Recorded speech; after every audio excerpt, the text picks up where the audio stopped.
Yes, we have We to are start. live. We are Yes. live. So, All audio right. check. Where the hell is the mic? Hmm? Mikroeinstellungen. Ah, here. And for anyone asking why the image quality of the webcam is so much better now, I'm on a Jingpad right now. This is all done on the Jingpad again. Really? Compared to the very expensive MacBook Air that I usually use. Hello, everyone. Super. Sound check complete. We are audible. Nice. So, I think we can start. People are Yep. here. Super group is notified. Okay. So, 5 seconds of silence for our cutters. Hello and welcome to the UBports Q&A 118. The show for UBports Ubuntu Touch, hardware, Halium, phones, and all that stuff. Presented by community members and for fellows, I don't know, by people who love Ubuntu Touch. This week, that's actually Alfred Hello. and me, Florian. Hello, everyone. So, it has been quite a while since the last Q&A. We know it's very irregular now. We are announcing it very spontaneously, like this week, only 2 or 3 days before, because we just decided, well, it would be time again. And of course, there is a bunch of news and a bunch of questions. So, we will do it in the ordinary way. First, a little bit of news and storytelling, and then we answer some questions. Yeah. So if you don't know what this is all about, and this is your first time joining this Q&A, Ubuntu Touch, the mobile operating system that is focused on everything that's about privacy, freedom of choice, independence, etc., etc. And there are no ads and no how to say invasive data collections ongoing, all this stuff. It can be used on your device. If you own a device that is supported or you want to buy one, please go to devices.ubuntu-touch.io. And there are a lot of devices already, and there are more coming. And there is always a chance that if your device is not on the list, it can be ported, maybe also by yourself. There is porting documentation, how to create a port at docs.ubports.com/porting to learn more. I slightly modified the introduction from Dalton. I hope he will forgive me. Well All done, right. though. Thanks.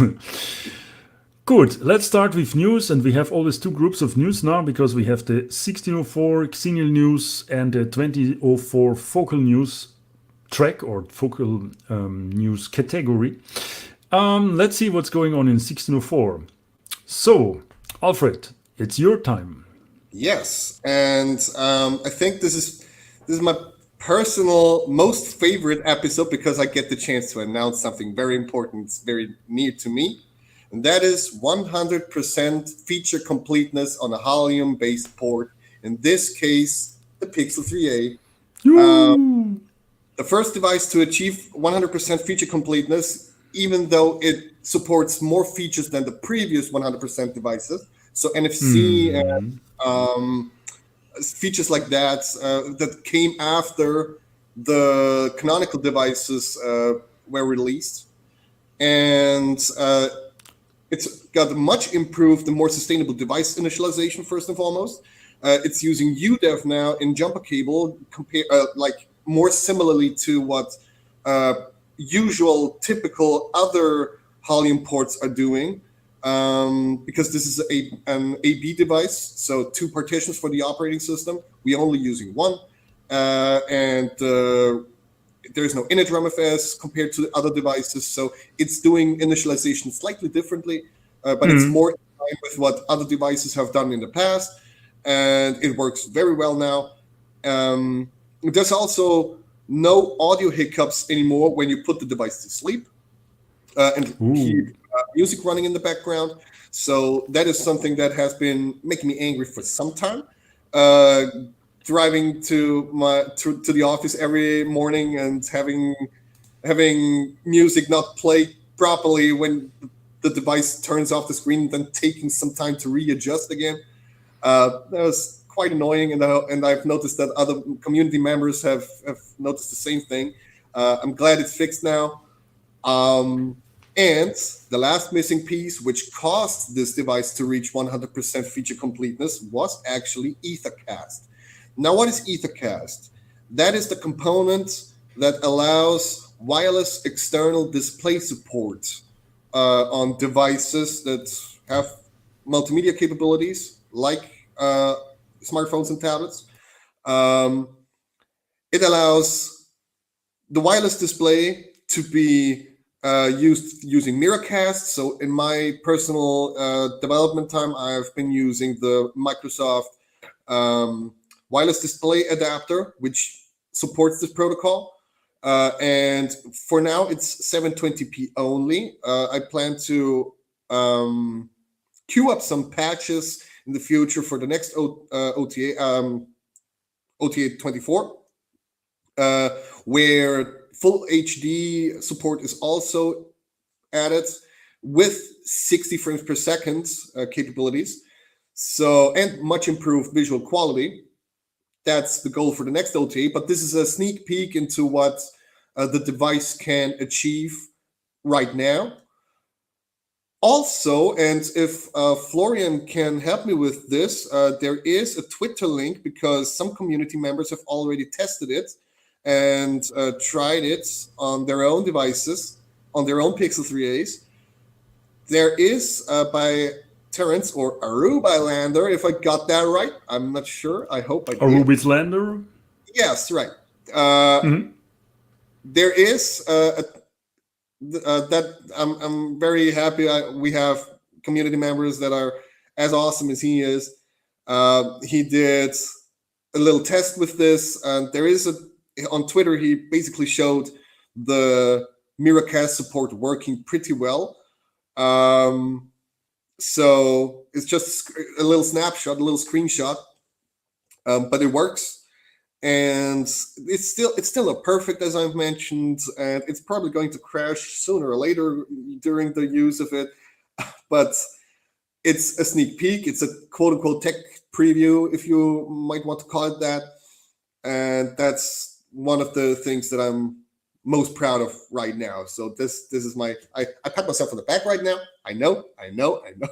But for anyone who seeks a 100% feature complete device, including the convergent shell feature, the Pixel 3a might be it. There are also other changes in Lamiri, for example, fixing the drawer hiding away under the user's mouse pointer. So in desktop mode, when you were using on the Pixel 3 and on the Gamepad in desktop mode, when you use the mouse pointer to summon the drawer from the left edge, it was sometimes, after a few attempts, just hiding away under the user's mouse pointer. That's fixed now. There's also a workaround for stretched and squished indicator icons when plugging in an external monitor or using Ethercast. So that's also fixed now. And the last quote unquote new addition to RepowerD in 1604 is keeping the device awake properly when a program asks the system to keep the device awake, so that music can still play in the background, so that other services can do their tasks, location services possibly in the future, who knows. But this is a very nice start for all those devices that have been using auto suspend and had trouble keeping the tasks for the user working properly when the device was put to sleep or the screen turned off, basically. Yeah, that sounds really great. So, from my side to comment on this, we had the feature category wireless display, wireless external monitor support on our devices page. And most of the devices, even basically all devices, had a red X because it was not really working because it was broken by, not by design, but by the underlying APIs and stuff, and by these color format problems and everything. So when the portals were asking me what they should put for wireless monitor or if there will be any resolution soon, I said, no, basically not, because nobody's working on it. And then suddenly Alfred jumps out of the bushes and says, here, I fixed Ethercast. Yeah. So this is one of those surprises where I'm really, really happy and grateful. Thanks very much for that. It's actually an awesome feature. If you think about, you can do now, besides you can use it to switch to your desktop mode. If even on a device that doesn't have a display output, like a DisplayPort or a HDMI connection, no Slimboard adapter and so on, and most of the devices that are supported by Ubuntu Touch don't have a physical cable option for an external display. And with Ethercast, you can kind of gap close that thing a bit. But also it's possible to connect with that to, if it's working, to some presentation screens, like big screens or projectors in a presentation setup. So you could really present slides or whatsoever out of your device. And I think that adds a little bit of a few grain of salt to the business flavor of Ubuntu Touch, which we really don't have so much. Yeah. So if you talk with business people, they are lacking some features that they would really make this thing as an alternative for the present mobile devices. But having a possibility to connect to a projector or kind of a video system in a conference room is actually something that, at least in my company, is used daily. Yeah? So people run around with their laptops. You're just plugging your laptop out of everything, carrying it over to your meeting room, presenting something, and then going back. Even though Corona kind of made this home office so prevalent that not all the people are anymore in meeting rooms, but if you are, it's still like that.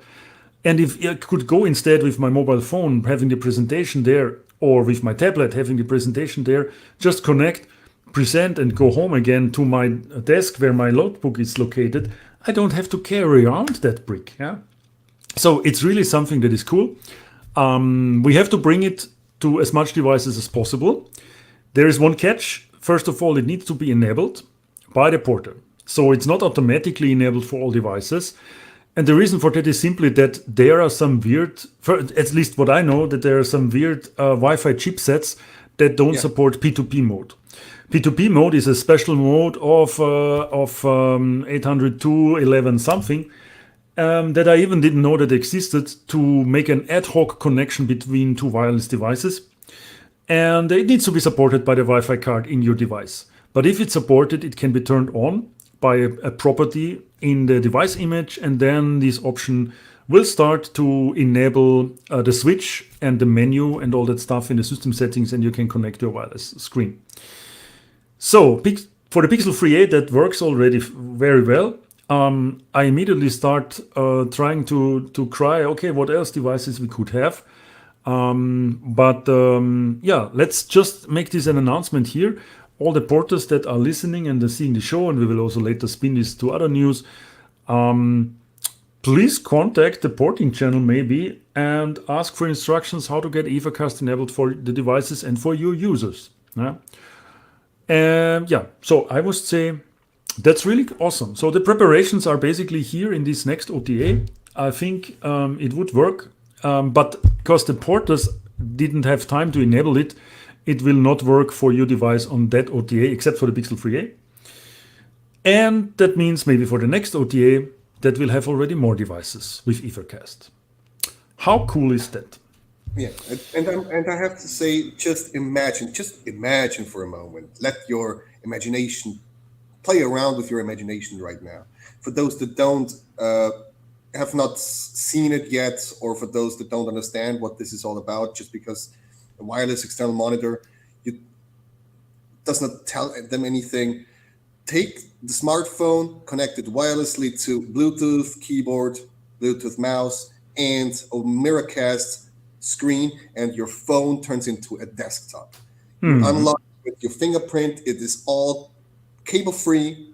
It's everything is untethered, and it just works so well. And I've actually seen other porters play around with that. For example, for the Lenovo Tab M10, if I'm not mistaken, that one seems to be one of those that also are Helium 9 based and have it working out of the box now.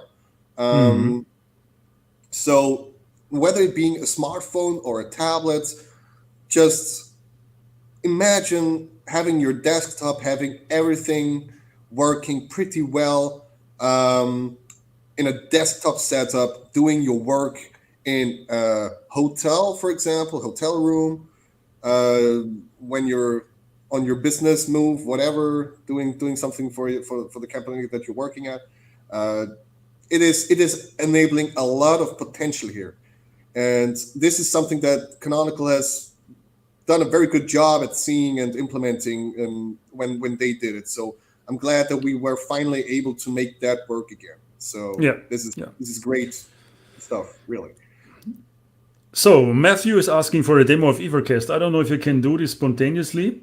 Well, really, there is I've posted a link to Rubens Lander's Twitter account, tweets in the last missing piece part of the pad.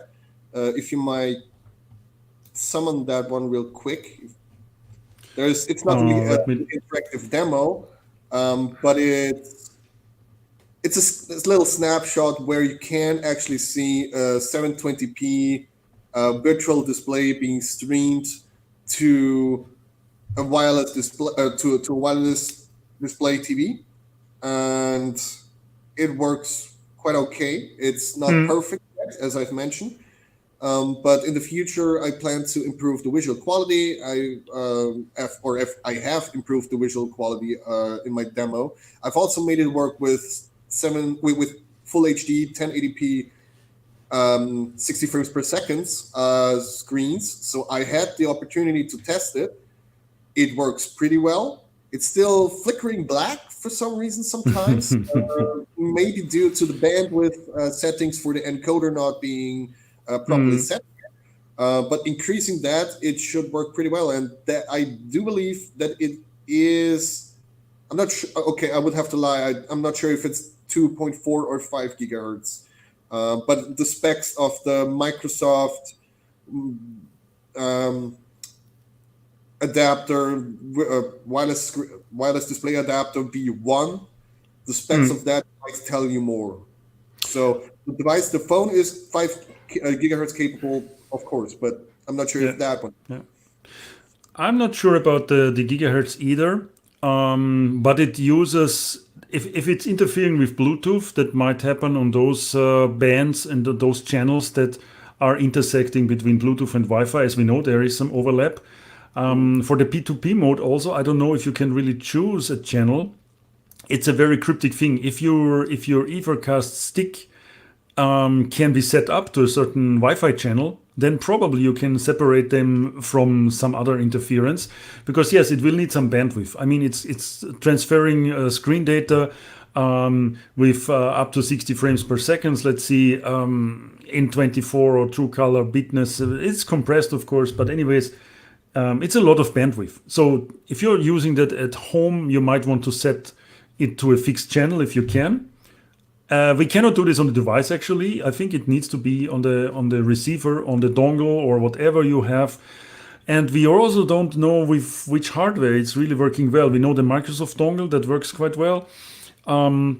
There might be a few others. So if you have a chance to have such a thing lying around somewhere, and I think I will buy a few used ones here on local aftermarket just to test them out. We might set up a page in the forum or in our documentation where we can list actually which hardware pieces are working with which devices. I'm afraid that some combinations won't just work out of the box again, like we have this already with Bluetooth equipment and all the other stuff. Anyways, there is one really interesting question that actually is about Ethercast security.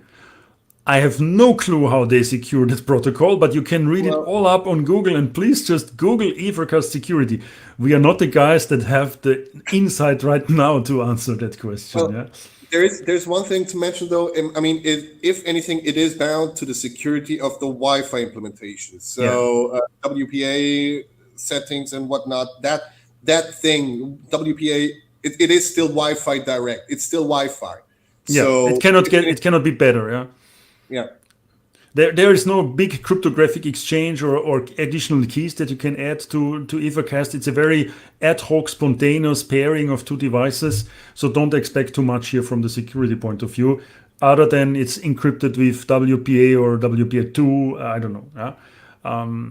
That's the thing. So it's just a thing that you wouldn't use for critical stuff, maybe if you say so, but the average thing like presentations or working on a screen for some time should be okay. I think nobody will actually sniff your P2P connection because people simply don't know that it exists. Yeah.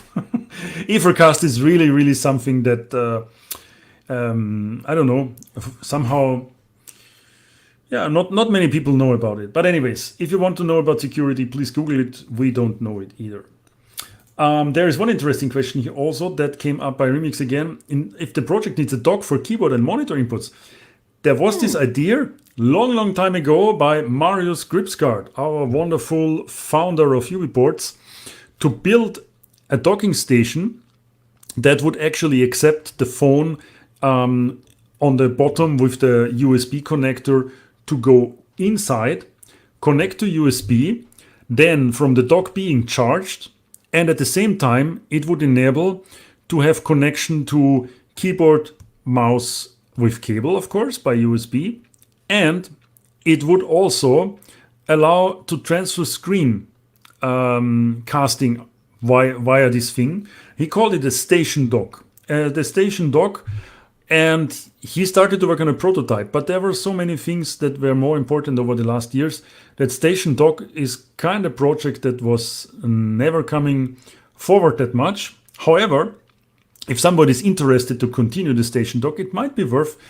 The idea was back then that we would actually use the USB as an IP RNDS connection to the hardware in the Station Dock, which would be, for example, a Raspberry Pi or some embedded small controller that would transfer everything that comes via TCP/IP on that thing into output to HDMI port, for example.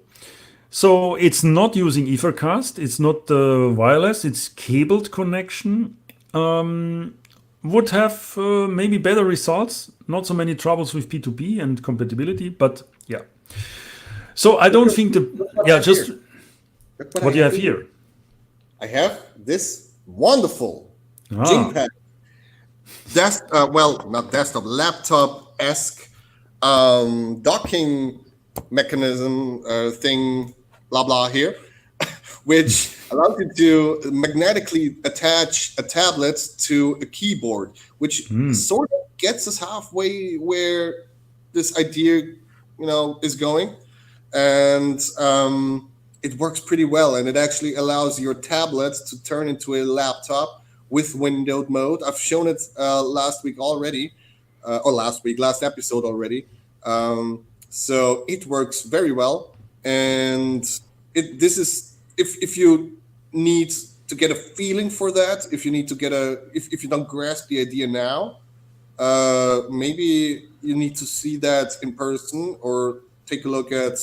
I don't know. Maybe we should make someone do a YouTube, or I should do a YouTube video, just demonstrating how this can look. If you beat me to it, fine, please. But this gets us halfway where this idea would be going. Like, for example. Absolutely. And maybe you can post some of your links, as you mentioned before, also below in the comment section of that video so that people could look it up later. Just as a support. Because I think people got interested. It is from live chat. I've seen a lot of discussion about that now. Ethercast is actually a cool thing. And many people asked in the past, what about that feature? So if we can bring it at least to a few more devices now with Halium 9, we probably can motivate and cheer up a few people that missed that external monitor support for quite a while. All right, great. There's one more thing for 1604. OTA 23 release candidate is out. We released yesterday another one because with the first one we had a little bit of outdated apps installed in the root file system. OTA 23 release candidate is out. I will prepare the call for testing right after this show and post it into forum and the usual social media. Please help testing our release candidate. The thing is, you need to be on the RC channel to help us testing.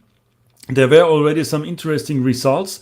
It seems that some people tell us that they are struggling with more memory consumption and more apps being killed or even Lomiri reboots. We really don't know where this is coming from, but we need to gather a little bit more information about it. So please, anyone that can help with that, go switch your device on the RC channel and download latest release candidate and help us testing. Besides the repower D things and the wireless display support and the jumper cable and the drawer and the I'm just looking for all your tickets. There are also some things for improvements for messaging app by Lionel again that are really nice. You will all see this on the project board, which is basically on our GitHub page. Look in the forum for instructions how to test out an RC if you didn't do it before. There will be a board with items that need to be verified and they have to move from the QA column to the done column, and unless not everything is moved, we won't release. Then, for example, what I have to pat my shoulder also for this one, the backlight dimming when you were switching on and off your device had a different duration. So in bright sunlight, when the display was on highest intensity, 100%, the dimming when you push the power button and you switch off your device would take much longer. So switching off the device took up to, depending on the device, 3 to 5 seconds sometimes. For slow devices. If you were in a dark environment and the backlight was only on 10%, then it was almost instant. And this was very annoying because sometimes when you switch off your device in bright sunlight and put it in your pocket, it's still reacting to touch input during the dimming phase. So you would again do some weird things. I fixed it with a constant ramp now, so that it really tries to avoid any delay when switching on and off. Also, when you switch it on and it takes forever, it's annoying because you want to quickly pull out your device, go to the camera and take an instant picture. Or you want to just respond to a call properly. That mostly worked. Or you want just to write an instant message. It's really hard if it takes always that long to turn on and off the device. Not very friendly. So that should be improved. What else do we have? We have had a weird bug, thanks also Lionel for fixing that, when you were actually having ampersand letters in SMS, in text messages, that were actually not displayed correctly. Then color format for the ThinkPad, that again goes to Alfred. Oh, and there's one very important thing. Also, that's a feature that almost nobody remembers that it would be cool for smartphones. FM radio. Alberto made it possible currently on some of the BQ devices, but also Poco X3 and more Qualcomm devices to add support for the FM radio. And he wrote even a small app. It's still a little bit experimental, but it does the job quite well. You plug in your headphones into the device, you start the app, you can listen to radio. That's absolutely cool because also some modern devices ship an FM receiver. Like for example, I have here my wonderful Shift phone that I'm actually will turn down now the brightness to minimum so that you can see this. And currently that... Built the radio star. Now yes. you can have radio back. you can see that the FM radio is not available. Unfortunately, I don't have the headphones. Oh, wait a second. I could actually pull this off. I have some headphones here. I'm 100% sure that the daemon is also not started now. Let's do this again. I connect another pair of headphones. Maybe. Oh, it's still not available. Okay. Anyways, it's still a little bit experimental, but we are coming there. So I already listened to radio on my device, and it's really cool. So if your device, we will create a new category for this actually in devices page because we didn't have it before. And then you can check there if your device supports FM radio, you could listen to it. And really, it's also working in the background. You can turn off the screen, everything is fine. So FM support, what else do we have here? The CPU sets were also here. They are not really relevant, but maybe save some power. Some lib hybrids, mere Android platform. All right. There are a lot of more things and small fixes that I wouldn't mention now. But it's a huge 25 item OTA. So yeah. We did a lot in the last few months. It was a little bit longer, as we said before. Also with the Q&As, there was a long break, but it's not that there is nothing happening. Yeah. So by bringing OTA 23 now, I also want to say yes, there will be still a lot of things ongoing, but just we have slowed down a bit because we are now fewer people, and there is still much more work needed for the focal upgrade. So. But fear not, we are still doing OTAs and we are still here to support you with even some unexpected, interesting features. Okay, let's talk about 24 because this is one of the things that also is in the questions sections, of course, and probably everybody wants to know a little bit about it. I cannot tell much about 24 because I'm not really in the loop at the moment, but maybe Alfred can help out a bit. Yeah, I've taken a look at the GitLab merged changes over the last few days or weeks, and because I've seen Rachanan sneak up in the comments on YouTube. Hey, glad to see you. So 2004, more and more components are getting focalized. It seems. For example, Sync Monitor and Qt Organizer are just to name two of them. So a few very important for the phone use case, very important, or generally for the phone and tablet use case, components are getting more and more ready for 2004. There's also ADBD running as the phablet user. So it seems from what I've seen that ADBD needed some changes to work well with the pluggable authentication mechanism of Linux, or typical GNU/Linux userland.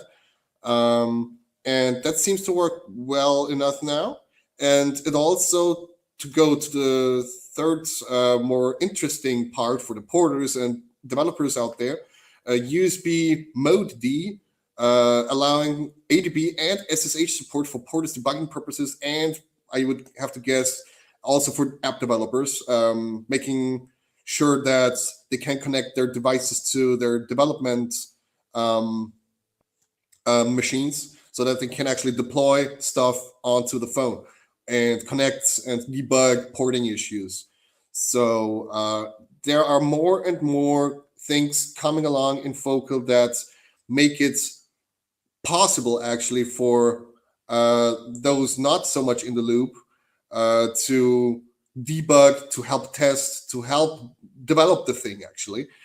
And I'm looking forward to where this can go right now, because I've seen many more people jump up and do Focal related things now, which I'm very glad to see.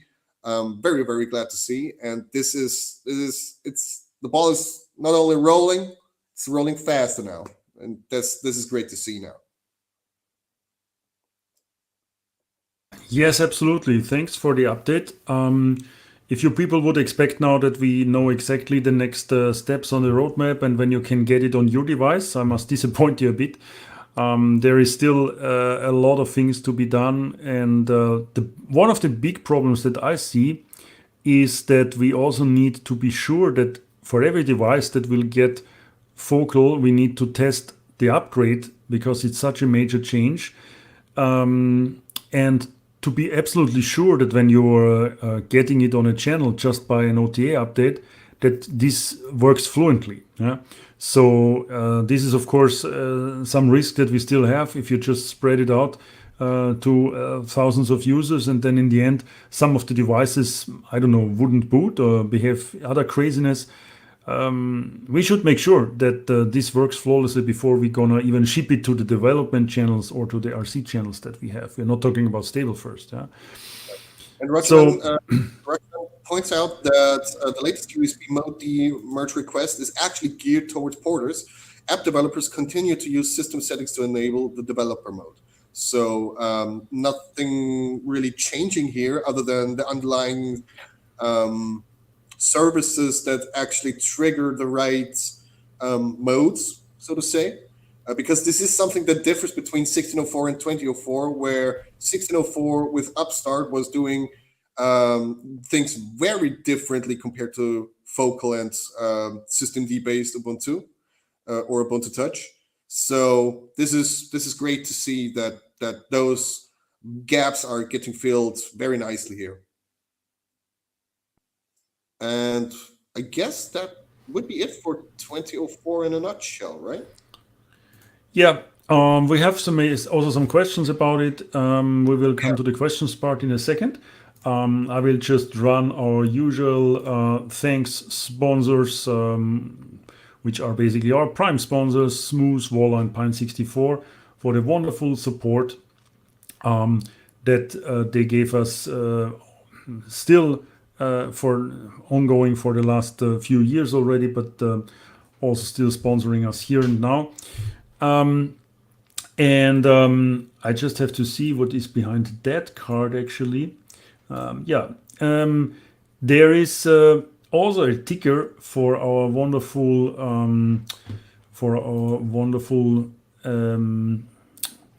what the hell is going on with my ticker here?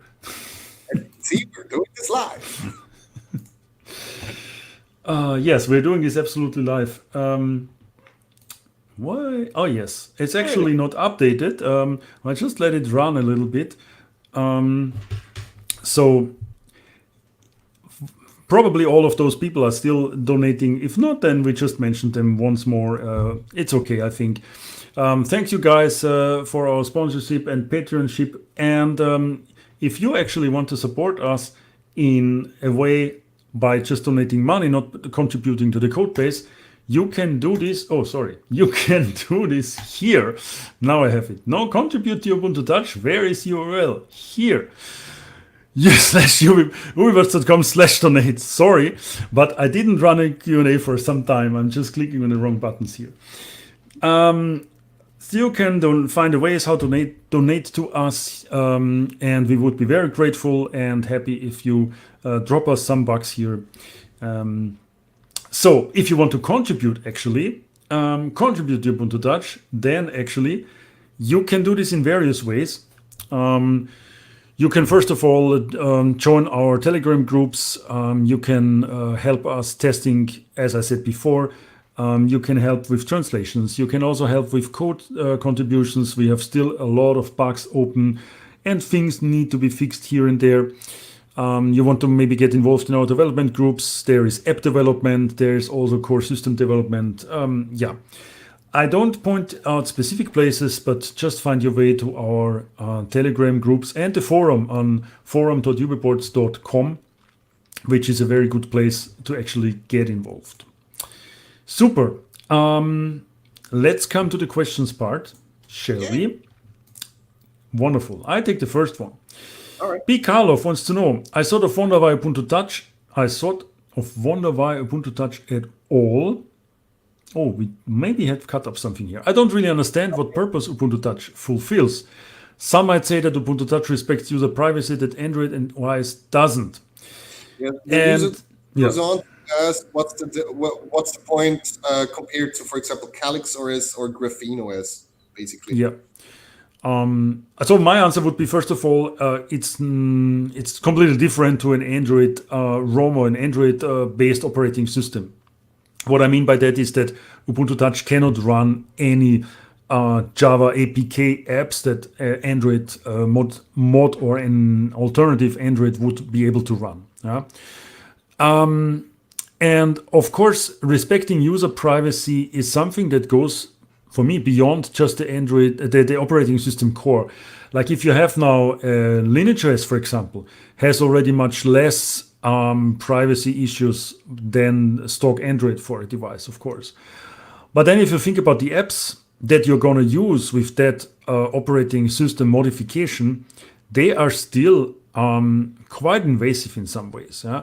So the operating system can prevent certain things, but cannot prevent all the data that would leak, for example, to Facebook, to Instagram, and whatsoever. Yeah? So what we are trying to do is actually to get also independent of the hunger for data from the big companies that actually are supplying those apps, and in return want to have your data as kind of a payment because they're supplying free apps. Yeah? So it's not only the operating system that has privacy issues, it's also the apps themselves. Now, of course, you can argue that there are many apps are not available for Ubuntu Touch, and that's true, but we hope to change that over time, first of all. And then sometimes less is more in terms of Ubuntu Touch is also a minimalistic operating system for people that actually don't want to sit in front of the screen all the time and being sucked into having to check their phone every 5 minutes and are overwhelmed by hundreds of apps that do nothing or do similar things, when you just can have a few of them and make your digital life better by just using your phone less, yeah? Which is actually a nice thing also, because there are certain things that you might miss. People always asking for banking apps that are not able to run in Ubuntu Touch. Yes, that's a problem. We don't know if we can ever fix that. But on the other side, an Ubuntu Touch phone, in my opinion, is used as a smartphone should be used. You use it for phone calls, for texting, for emails, for web browsing, and so on. But for example, you don't sit there for hours and playing games on your phone, which is actually very bad for your back and for your neck. Just speaking out spontaneously, what I think. So Ubuntu Touch is here for a purpose that goes beyond just the discussion of privacy and data security. We might even have a little bit less here than what hardened distributions of Android alternatives offer. Yeah. There's also something to be said, and this is something that not a lot of people immediately get or immediately think of, and that is my own personal view and the own personal reason why I started using, among other reasons, but one of the big ones, and that is the vision that it has. Now, there are some people who are more pragmatic and they don't care about vision at all. That's fine. I personally see the potential of Ubuntu Touch being way more sustainable, self-sustaining, more interesting. It's got a little bit of a different taste, so to say, compared to Android and iOS. And my personal goal, or my approach at least, not personal goal, but my approach is more of the Apple-esque approach. So people, the question was more geared towards why use Ubuntu Touch if there's so many Android things. But I personally think just because we are using a Linux kernel doesn't necessarily mean that we should not focus on user experience and more innovative features like wireless display support that turns your phone into a desktop. And that is something that always interested me more than having a privacy-focused phone. Now, privacy is important, but there's also something to be said about the future of computing, about the future that we want to have ourselves. Are we taking what others are providing as is and just, deal with it? I personally think that I personally think I would like to use something that is more interesting, more geared towards my use cases. Having this tablet here that turns into a Windows mode laptop, basically laptop alternative with a terminal, with Gits in Libertine, with compilers in Libertine, building the software that I work on in my spare time, in my most favorite project being Ubuntu Touch.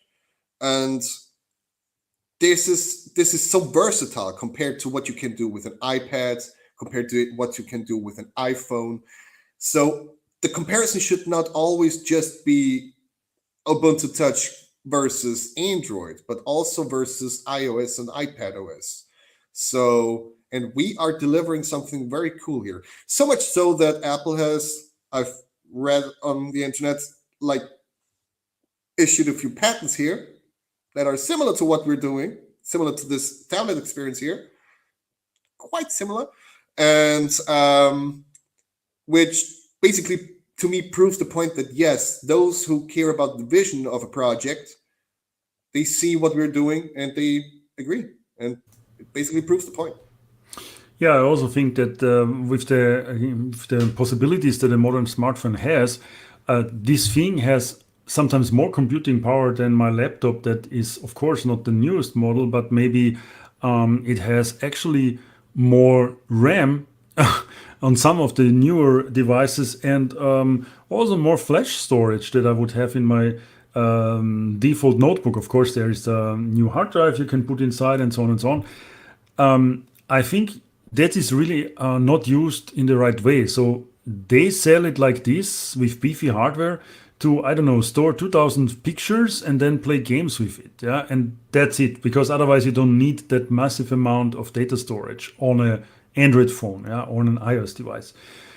Whatever, it's underused for the capabilities it would have. So if you connect it to an external screen and you have a mouse and a keyboard, and it can work pretty well as a mobile and development station or a mobile workplace. That's actually something that I'm telling since Corona started now, with all that mobility and remote work that we have. If you do not need to carry around all that gear, and some companies are forcing now people to come in a few days per week, and they have always to change their laptop back and forth and carry it around. It's boring. Just take your mobile phone that you anyways have to have in your pocket every day and connect it to your desktop in the company, and that's it, and work from it. Why not? That's the thing where we want to go. So it's not only about privacy and security and openness and freedom. It's also about a completely new way of how IT and computing can be done on a mobile device. And Samsung DeX is not the same, and all the other approaches that we have seen so far are not the same. Because we are trying to proliferate it into the apps thing. Yes, just 1 second. So it goes down to the app itself. The apps need to be developed in a way that they work in a mobile way and in a desktop-oriented way. And you don't need to learn something new, switch around, having readability issues. The UX should be just superior. Now, that's the vision. There's also something to be said about the evil C word that we usually use, that we like, but is misinterpreted in so many ways, and that is convergence. Don't you say it, convergence. By the definition of many people who misinterpret the phrase or the word convergence, Samsung DeX would be called convergent. It's not. It's not the same OS. It's not the same applications, fully same applications. It's not the same experience, so to say, than what we provide or that we are aiming for. Because the phone UI and the desktop UI and the tablet UI, it being the same code base, it being a similar enough experience that okay, on the left there is the launcher, on the top there are the indicators.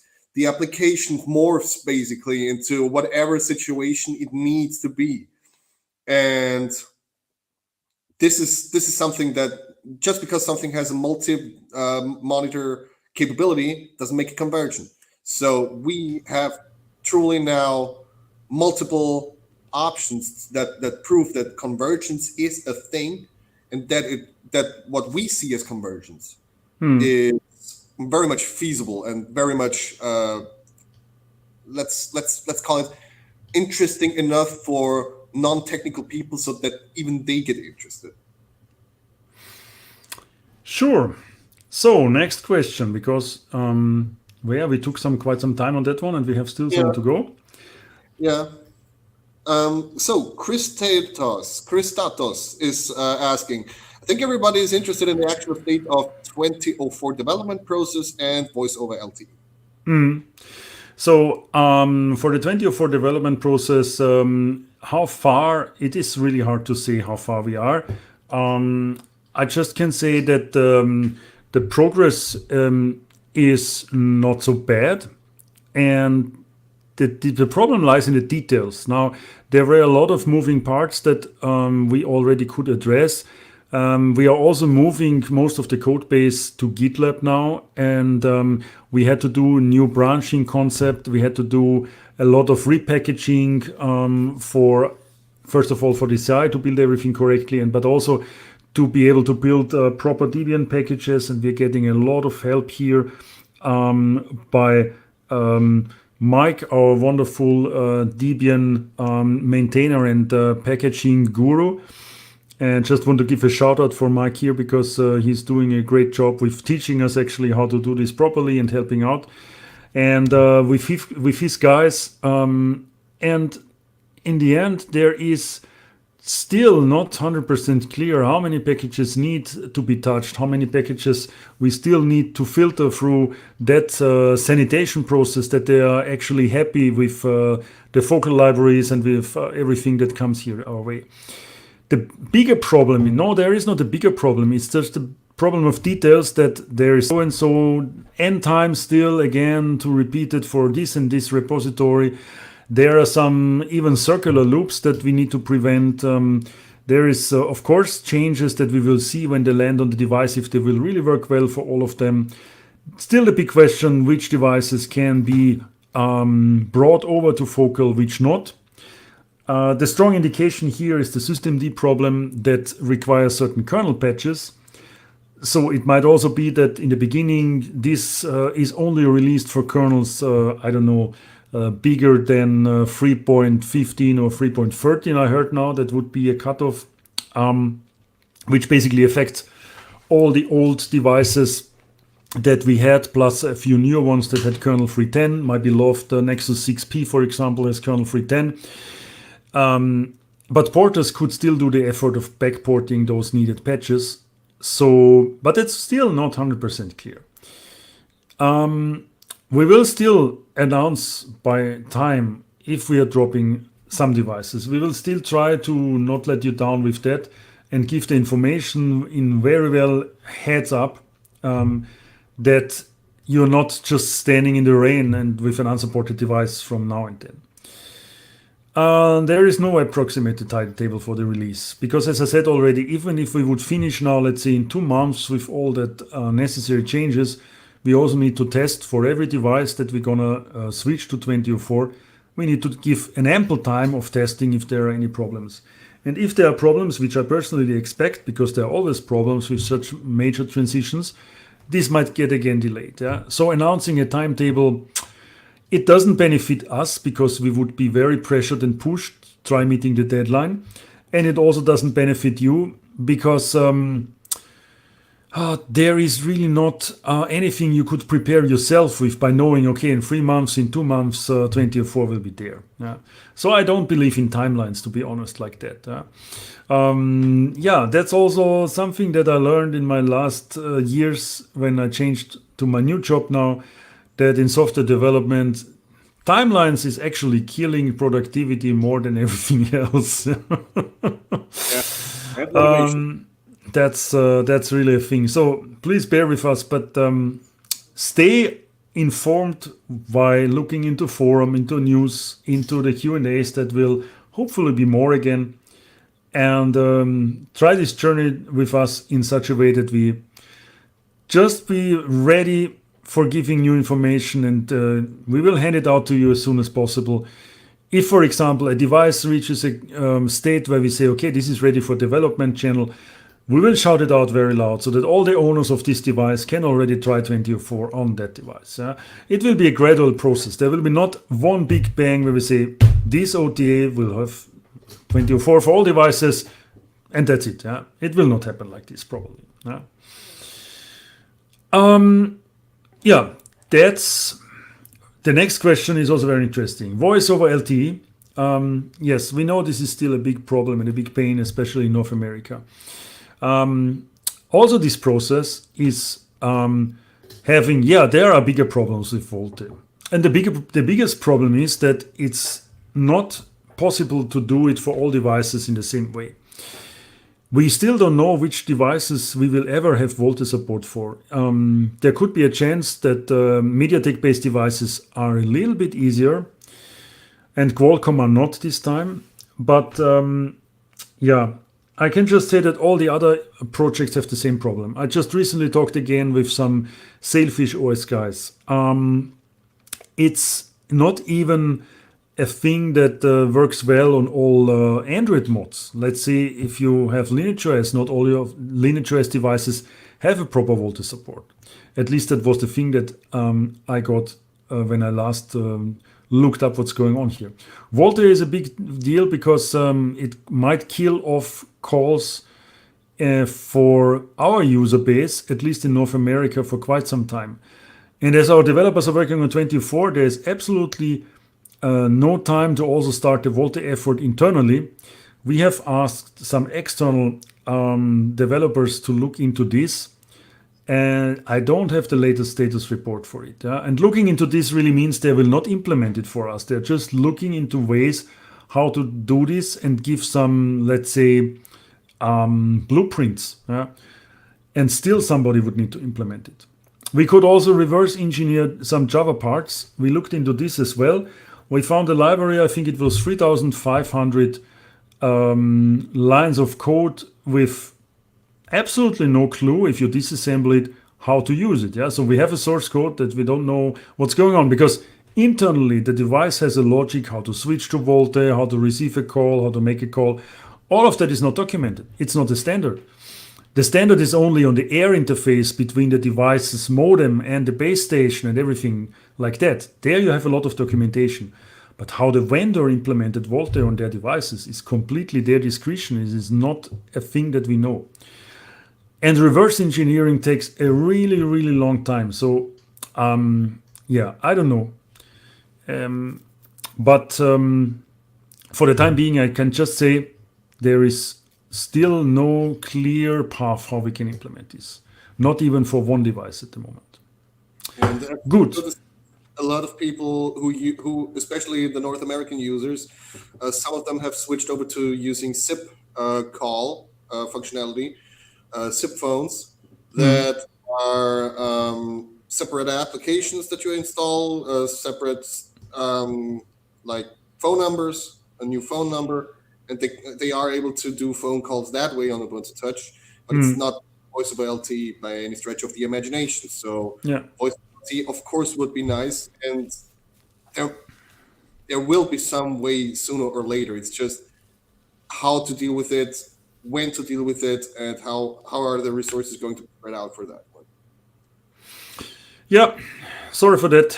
Sanof.USKey0, is there any plan to support Android 12 devices? With the introduction of G-Key-I, the port of new Android 12 devices might be simpler, question mark? I don't know. Well, not so much. It turns out, I mean, in theory, yes, but it turns out that the generic kernel images enabling the features that we as Ubuntu Touch developers require, AppArmor and other features like namespaces and whatnot. LXC stuff, Some of them might break the ABI, the binary interface. The basically the way that drivers can or the kernel can make sure that drivers are actually loadable, are working properly. The drivers, when they call features of the kernel, that the drivers get what they need, and it's not guaranteed that the GKI endeavors of Google are actually going to help us here. So it's not 100% clear yet I mean, what I'm telling you here, I'm just repeating what I've been told. But if that's the case, then there's not going to be a lot to gains here from GKIs here. So I guess the more traditional way of porting, that being modifying the kernel to the extent that it's required for Ubuntu Touch to boot properly, to work, for the services to know that the security mechanisms are there. It probably will still need the traditional ones, the traditional porting way of doing things. There is one thing that in regard to kernel options and settings, I just have this on my list, and I don't know if I will come there. But lately, when Alberto was working on the FM radio, he brought in the kernel configuration of the old BQ devices, and we know that the BQ devices are running Ubuntu Touch very well and very stable. And the interesting thing is, when we compared actually his changes, and I took a look, I was wondering, because that looked so strange, and then I compared it with what we are doing for our ports, and I found out that there is a big gap where actually our recommended kernel settings are not in the BQ devices, and we have to clean this up. So my proposition here is, if we reduce the number of changes that we are introducing to the kernel, we might be better. We might be on a better way to more compatibility with Android kernels. So that's something that I will start in the next weeks, maybe, to find out if we can just live with a very tiny set of changes. Unfortunately, app error is not very small change, yes. But for some of the ports, it might improve the quality if we just don't set options that we actually don't use and nobody knows why they are there. The thing to note is that our kernel checker is very comprehensive, but it's not coming from Canonical. I think it was introduced by either the Mayor from the Mayor project at the time when we started our Halium efforts and all of that stuff. And there might be some options that are really only usable on a desktop or so. I don't know. We have to dive into that. Yeah. Anyways, so Android 12 unfortunately is a thing. We have to cope with a support at some point. But please, let's not forget, we are still working on Android 10 and 11 support. So I would say 10 is fairly working well now. 11, So let's not talk about 12 too much. Yeah. So. Oh my God. Next question. Martin, I'm mainly interested in app development in Ubuntu Touch. Is running of Android apps via Wadroid officially supported? No. Wadroid is not officially supported, so also running apps via Wadroid is not officially supported. The question is, what is official? What is official here? I mean, Wadroid is a project that is independent of UbiPorts. So thereby, everything that's happening in a Wadroid space is not necessarily something that we are going to sync or pick up. On the other hand, we are very pleased by how well Wadroid is running already on Ubuntu Touch devices. And it can be a gap closer for some people that need certain apps. For example, I have installed now Slack because I need it for my company. Everybody is on Slack. So I have my Wadroid container. And when I'm late to work, I can spin up my Wadroid, open the Slack app and type, I am late for work, because that's how you do it these days. Yeah, you're not going to call your boss. You have to Slack him. Yeah, okay, I got it. But it was painful for the last 3 years to not having that option to quickly do this on my phone. Now I can do, and this is really a gap closer. Are there many web apps? I am able to use my banking applications now using Wadroid. How? Yes. Glad that it works again. I don't have to carry my iPad anymore for that stuff. So how do you fool that thing? Is it just working? It just works, yeah. The more recent images of Wadroid actually, or at least those with the fixes for Pixel 3a and other devices that I personally maintain, those images work just out of the box, and the power consumption is great. I wouldn't say great. It's good enough. It's not. If you let it run by accident in the background, it won't suck as much energy, and it's just working out very well. So I can do the identification, do banking stuff, and Yeah, I I mean, have to change my bank. You have to tell me later which bank you have yeah, now, because this is ridiculous. Yeah, I just said 10 minutes before. Now we have problems with banking apps, and then Alfred comes and say my banking app is working. Okay. Oh my God. Good. So there is hope at the end of the tunnel. There is light. yeah, Next question. Are there many web apps in a clickable container? No, actually, a clickable container you would only use for building stuff. And so there would be maybe only one web app inside, or I don't understand the question. Or are the bulk of the UT apps native design and clickable? Ah, I understand maybe what he's talking about. You can always find in the open store, if you look for an app, what type of app it is. And yes, we have a lot of web apps that were made by users. And because in some things, like for example, Twitter, the Twitter web app is really nice, but there is no native Twitter app. At least I don't know one. So I couldn't say if the majority of the apps in the App Store are now web apps. Somebody might have to look it up. There were some statistics from our open store team. I don't remember actually what was inside. But we definitely lack native apps for Ubuntu Touch. And there is a lot of more potential. If you have a web app that works nice, it's okay. But it would be, of course, much cooler if you would have a native app. Also because what Alfred said about convergence and what we in general say about how you can leverage the possibilities that you have. The web app will not be, let's say, as cool and as slick in some ways as a native app. Yeah. Let's say, for example, push support. You can have push notifications for an app. That's really hard for a web app. Of course, we are talking about web push and all that stuff. Yeah, but still, there are limitations. So let's try to do more native apps. And you can use Clickable to compile your native app for Ubuntu Touch. Yes, you can also run your Qt designer in it, and you can also use it for debugging, even on the device. So Clickable supports on-device debugging with GDB, with breakpoints, with debugging on the device and getting breakpoints in your IDE hit and evaluated. I would say that's cool. and Clickable is even able to build, and assuming you do it the right way, you're even able to build things like QEMU, Pocket VMs, for example. It's an Ubuntu Touch native application. It builds a lot of dependencies, including QEMU, the emulation software, the virtualization also for running Linux distributions on on an Ubuntu Touch tablet. Pocket VMs is one of those example applications that I made that show not only that you can have cool stuff on Ubuntu Touch, but also how to do it the right way.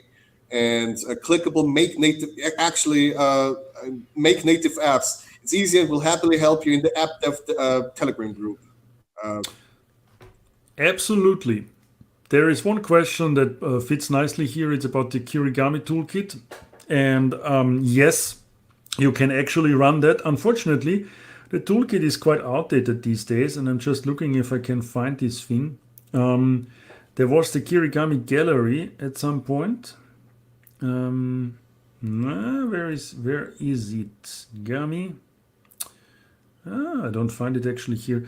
As I remember, support was starting, and we would have to probably wait a little bit. Either it's a focal or a Qt thing that I don't remember now quite well.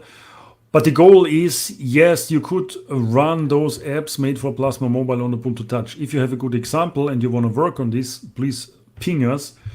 We can maybe bring you in touch with some people that know how to, what are the specific missing parts here for the current Kirigami apps that run on Plasma Mobile and why they're not compatible with what we started, I think, 3 or 4 years ago.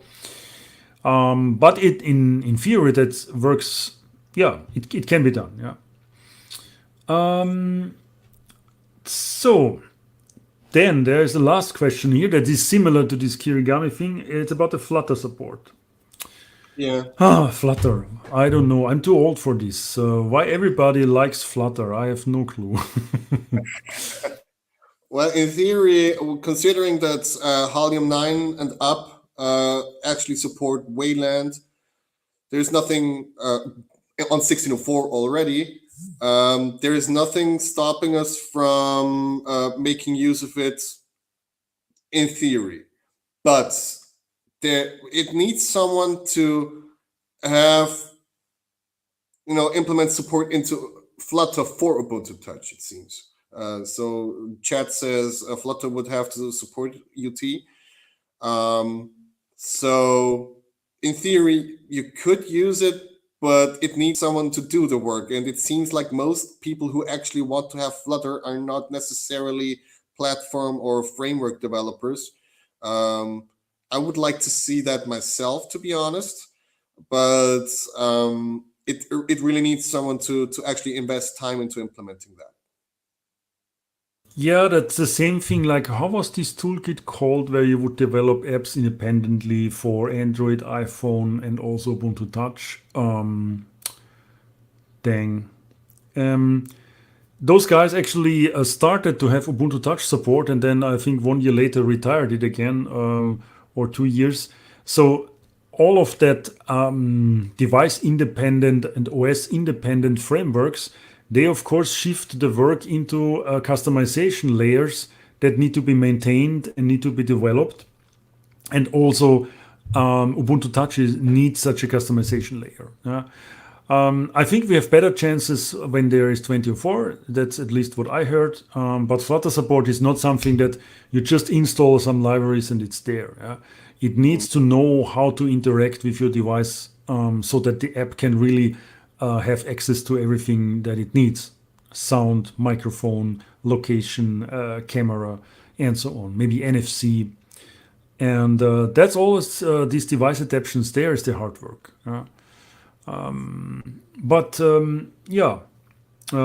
That's actually, Machi has a point here, and he's saying it's a couple-person job to maintain a Flutter board. Yeah. So maybe those couple of persons just finds their way here. Where are you guys?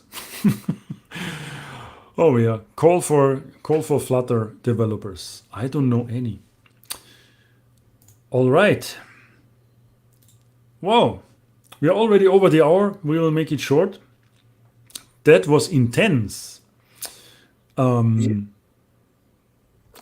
must say, it feels like back in the days where we did this every 2 weeks. One announcement that I have to give, actually will do another Q&A in 2 weeks.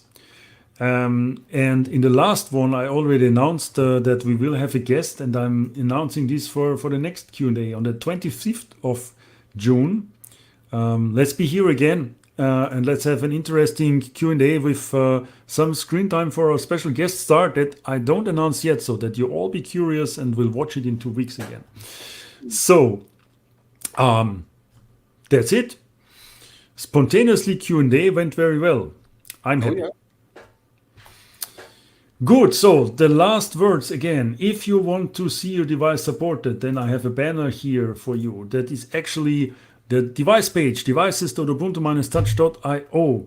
And you can find us on our social media account all over the place. And it will be UBports in most of the cases, like on Twitter or on Mastodon or on, I don't know, YouTube as you're watching here, and everywhere else. Just look out for us if you want to follow us. And go to forums.ubports.com to post questions and get answers, and join our Telegram channels. And the main one is basically just called UBports. It's so easy. You can join it now if you're not here. And there are a lot of more channels and stuff that we are doing. So let's just get new users directed into the right places. And I thank the community moderators also for doing a great job on our community groups to help the people find their way around, because there is so much and more. All right. Yeah, that's it for today. Have a nice evening and have a good remaining weekend. And we see each other probably in 2 weeks. Yeah. That's it. That's it. Bye. Bye.